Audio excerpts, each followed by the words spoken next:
জেনেভার একটি অকশন হাউসে ৮ গ্রাম ওজনের একটি স্বর্ণ মুদ্রার অকশনের জন্য তার বেস প্রাইস ধরা হয়েছে $৮,৫০,০০০। ভারতের টাকা হিসাব করলে অ্যামাউন্টটি হবে প্রায় 7 কোটি। এবং অকশন হাউসের কর্তৃপক্ষ তাদের ধারণা যে যথার্থভাবে এটাকে হাইলাইট যদি করা যায় তাহলে আরও বহুগুণ বেশি মূল্যে এর অকশন হবে, ক্রেতা পাওয়া যাবে। সেইভাবে সেই মুদ্রার বেসিক মূল্য ঠিক করা হয়েছে।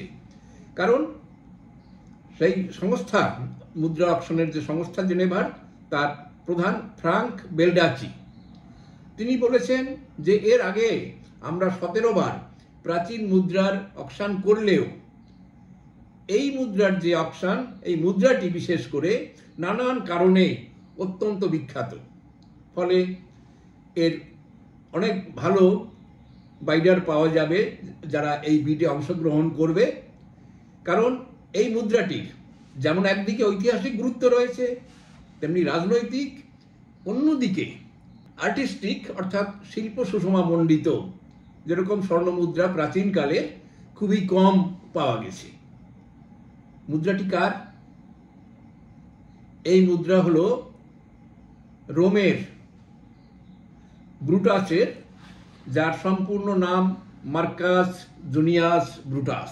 প্রাচীন রোম সাম্রাজ্যে অনেক বিখ্যাত লোক ছিলেন, তাদের নানান কাণ্ড কারখানার নানান দিক নিয়ে নানান গল্প, উপন্যাস, সিনেমা ইত্যাদি তৈরি হয়েছে। ফলে মানুষরা অনেকটাই পরিচিত। কিন্তু ব্রুটাসের খ্যাতি অখ্যাতি যাই বলি না কেন, এর প্রধান পরিচিতি উইলিয়াম শেক্সপিয়ারের নাটক, বিখ্যাত ট্র্যাজেডি জুলিয়াস সিজারের কারণে। ব্রুটাস জুলিয়াস সিজার নাটকের অন্যতম চরিত্র এবং একটি বিখ্যাত সংলাপ যা মানুষকে এখনো ভাবায়। লাতিনে তার উচ্চারণ ছিল এট টু ব্রুটে, ইংরেজিতে ইউ টু ব্রুটাস। আমরা বাংলায় বলতে পারি ব্রুটাস তুমিও। এটি জুলিয়াস সিজারের ডায়লগ।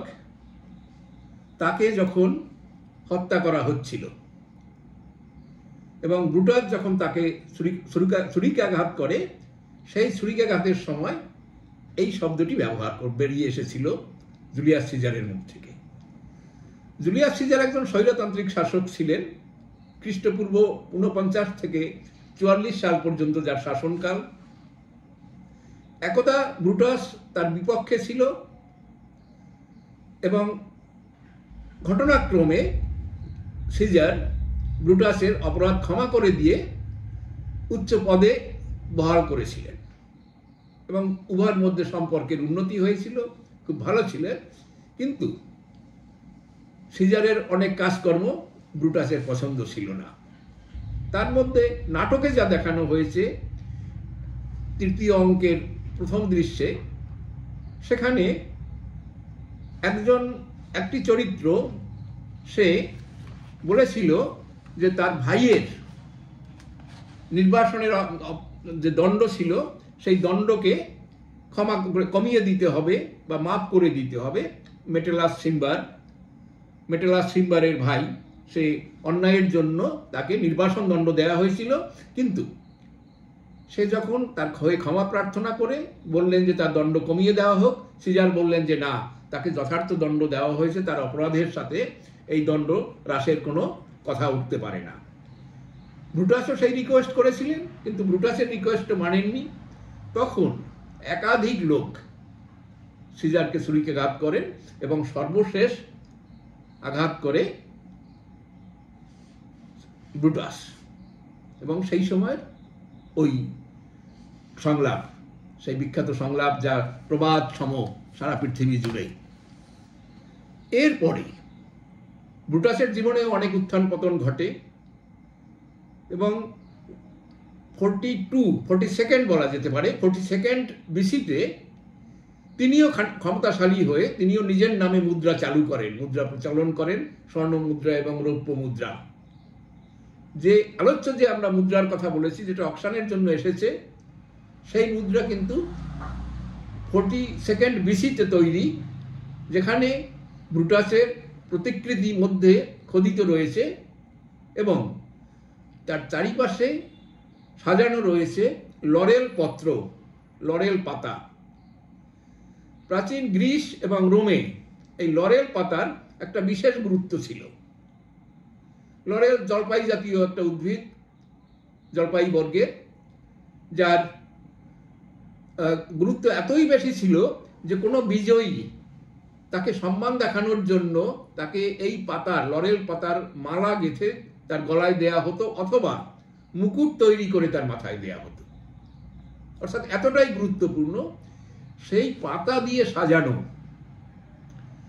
সেই কয়েন তার চারিপাশে। আমরা এখানে ছবিতে দেখিয়ে দিচ্ছি, সেটা দেখলে পরে বোঝা যাবে। এই কারণের জন্য বলা হচ্ছে যেটা শিল্প সুষমা সমৃদ্ধ এবং এর ঐতিহাসিক গুরুত্ব তাই।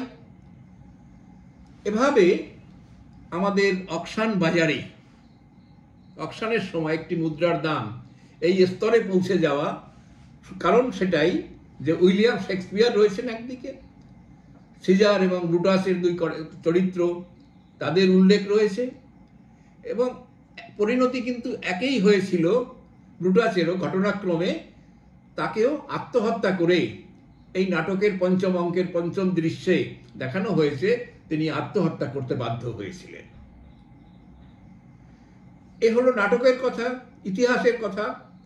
আমাদের সামনে যা রয়েছে তা দেখতে হবে যে এই মুদ্রাটি, এই স্বর্ণ মুদ্রা যার ওজন 8 গ্রাম বা 3 আউন্স, সেই মুদ্রার অকশানে কত দাম ওঠে সেটা নিয়ে আমরা পরবর্তী সময়ে ইনফরমেশন দেব।